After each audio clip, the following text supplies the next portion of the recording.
Hello children, welcome to असा education. आज का हमारा वीडियो है chapter 3 based scheduled caste, scheduled tribes and backward classes. ये ग्रेड 12 सोशियोलॉजी का चैप्टर है और हम उसके एग्जाम नोट्स जो है आपके साथ डिस्कस करेंगे। पहला आता है मीनिंग क्या होता है सोशल स्ट्रैटिफिकेशन का। स्ट्रैटिफिकेशन मतलब हुआ क्लासिफिकेशन, एक तरीके का हायरार्की। इंडियन सोसाइटी जो है वो इतिहास में अगर हम देखें तो डिवाइडेड रही है अलग अलग सोशल ग्रुप्स में, जो कि कास्ट, ट्राइब और उनके ऑक्यूपेशन यानी काम पर आधारित थे। ये जो डिवीजन है इसने एक सामाजिक तौर पे असमानता क्रिएट करी, जहां पर कुछ ऐसे ग्रुप्स थे जिनको भेदभाव, बहिष्कार और एक आपको हर चीज से दूर रखा जाता है, आपको नहीं मिलती, वो सब चीजें इनको फेस करनी पड़ी। शेड्यूल्ड कास्ट, शेड्यूल्ड ट्राइब्स और बैकवर्ड क्लासेस रिप्रेजेंट करते हैं उन सेक्शंस को जो सामाजिक तौर पे, आर्थिक तौर पे और शिक्षित तौर पे कहा जाए पिछड़े रहे काफी लंबे समय से। सबसे पहले आता है शेड्यूल्ड कास्ट। शेड्यूल्ड कास्ट का मतलब हुआ वो कम्युनिटी जो ट्रेडिशनली जो है जिनको ट्रीट किया जाता था अनटचेबल्स की तरह, और उन्होंने बहुत ज्यादा सामाजिक एक भेदभाव को सहन किया। ये आते हैं आर्टिकल 341 में इंडियन कॉन्स्टिट्यूशन के। जो भी प्रॉब्लम्स इनके द्वारा फेस की गई उसमें है अनटचेबिलिटी और सोशल एक्सक्लूजन, डिनायल एजुकेशन और एम्प्लॉयमेंट का, इकोनॉमिक पॉवर्टी और सोशल स्टिग्मा। स्टिग्मा मतलब एक आपके प्रति बुरा जो भावनाएं होती हैं। कॉन्स्टिट्यूशन ने क्या सेफगार्ड दिए एससीज के लिए?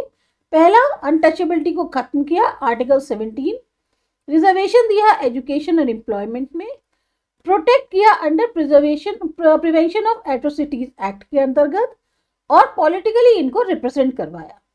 ये जो मेजर्स थे इनका मेन मकसद था इनको सामाजिक न्याय और समानता दिलाना। शेड्यूल्ड ट्राइब्स, इनका मतलब हुआ वो कम्युनिटीज जो ज्यादातर जंगल में, पहाड़ी इलाकों में या फिर ऐसे इलाकों में रहते हैं जहां पर कोई पहुंच नहीं सकता। इनका अपना बिल्कुल अलग कल्चर, लैंग्वेज और लाइफस्टाइल होता है। ये आते हैं आर्टिकल 342 में कॉन्स्टिट्यूशन के। अब कैरेक्टरिस्टिक क्या है इनकी? इनका रिश्ता जो है वो नेचर के साथ बहुत ज्यादा क्लोज होता है। बहुत ही सी इनकी अपनी सामाजिक ऑर्गेनाइजेशन होती है, सिंपल सी, लेकिन जिस भी कम्युनिटी में होते हैं उसमें कम्युनिटी के प्रति इनकी फीलिंग्स बहुत स्ट्रांग होती है। इनका जो कल्चर है वो अपने आप में बहुत खास होता है। प्रॉब्लम्स क्या फेस करी है इस चीज ने? आइसोलेशन और लैक ऑफ डेवलपमेंट, हमेशा अलग अलग और कभी इनका डेवलपमेंट नहीं हुआ। जब भी कभी इंडस्ट्रियलाइजेशन हुआ इनको उनकी जगह से हटा दिया गया। बाहर लोगों ने आकर इनका शोषण किया। पढ़ाई लिखाई और हेल्थ केयर की इनको काफी कमी रही। बैकवर्ड क्लासेस, ओबीसी यानी other backward classes. Backward classes socially और एजुकेशनली वो बैकवर्ड ग्रुप्स हैं जो एससी और एसटी कैटेगरीज में नहीं आते। इनको आइडेंटिफाई किया है गवर्नमेंट ने। आधार क्या रखा?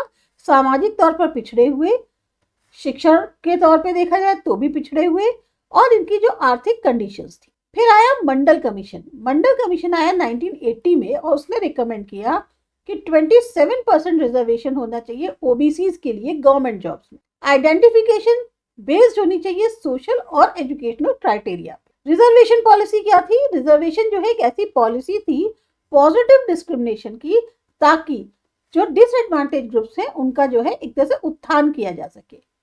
ऑब्जेक्टिव्स क्या थे रिजर्वेशन के?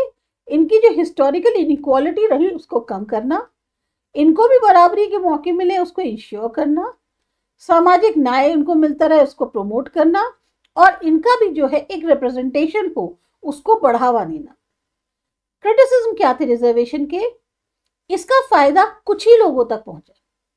जो इकोनॉमिक क्राइटेरिया है वो हमेशा कंसीडर नहीं किया जाता। सामाजिक तौर पे एक टेंशन की पॉसिबिलिटी बहुत ज्यादा थी। तो क्रिटिसिज्म के बावजूद रिजर्वेशन जो है वो एक इंपॉर्टेंट टूल रहा इनको अपने में शामिल करने का। कॉन्स्टिट्यूशन का क्या रोल था सोशल इक्वालिटी में? कॉन्स्टिट्यूशन जो है हमारा इंडिया का उसने इंश्योर किया equality before law article 14, prohibition discrimination का आर्टिकल 15, और एम्प्लॉयमेंट में इक्वल अपॉर्चुनिटी मिले आर्टिकल 16। ये प्रोविजंस जो है मेनली इनका पर्पस था क्रिएट करना एक इंक्लूसिव और डेमोक्रेटिक सोसाइटी को। सोशल मूवमेंट्स और रिफॉर्मर्स, बहुत सारे रिफॉर्मर्स और मूवमेंट्स जो हैं वर्क कर रहे थे इनके अपलिफ्टमेंट के लिए। Doctor B.R. अम्बेडकर, इन्होंने कास्ट डिस्क्रिमिनेशन के अगेंस्ट लड़ाई लड़ी। दलित मूवमेंट्स हुए जो कि मेनली डिमांड कर रहे थे डिग्निटी और राइट्स के लिए। ट्राइबल मूवमेंट्स हुए जिन्होंने चाहा कि उनकी जो लैंड और कल्चर है उसको प्रोटेक्ट किया जाए। तो ये जो मूवमेंट्स थे इन्होंने एक अवेयरनेस और लीगल रिफॉर्म्स जो है उनको क्रिएट किया।